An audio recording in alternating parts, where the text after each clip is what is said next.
I told you in the meeting we had, and a lot of these things you said, are you going to say it on camera? So now I'm going to have to back up my bravado and tell you on camera. As a pleasure today, we have the Chief Deputy of the Escambia County Sheriff's Department, Mr. Eric Haines. But we actually met through a posting that I posted. It was a disgruntled post, social media post about something that occurred officer related. What made you become an officer in the first place? When we talked, you said that you wanted to be a youth pastor. My roommate was in criminal justice, and I pretty much just took it up from there. I had some relatives in law enforcement. It was something I really never wanted to, and being the way that Escambia was, and the county still is to a degree, it took me almost 6 years after I graduated.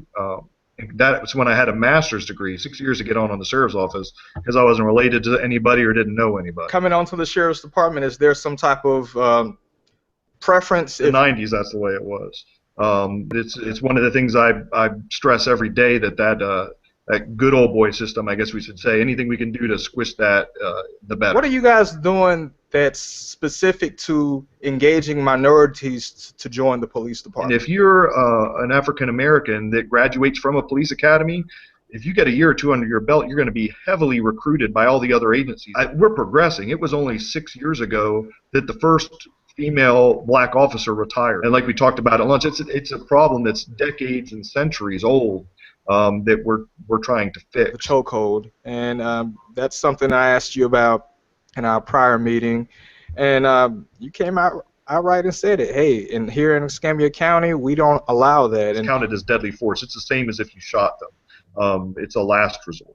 But we are not allowed to use that as any type of restraint technique. Do you have any aspirations of running for sheriff? Just like you said earlier, it's a real big good old boy presence. I for one, I would like to see the current sheriff leave, and I would like to see him be real.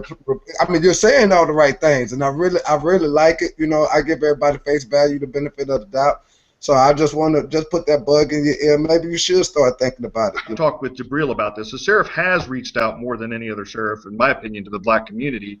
But listening to Jabril's side, I think a lot of it has to do with the generations that he's reaching out to. You talk about, how do you hold folks accountable? Is body camera something that that your department is sincerely going to look into? Because right now we know we've got the chief of police who's bought into the program, worked with the ACLU to come up with the policy. And as far as body cams go, we are hesitant because of the public records laws.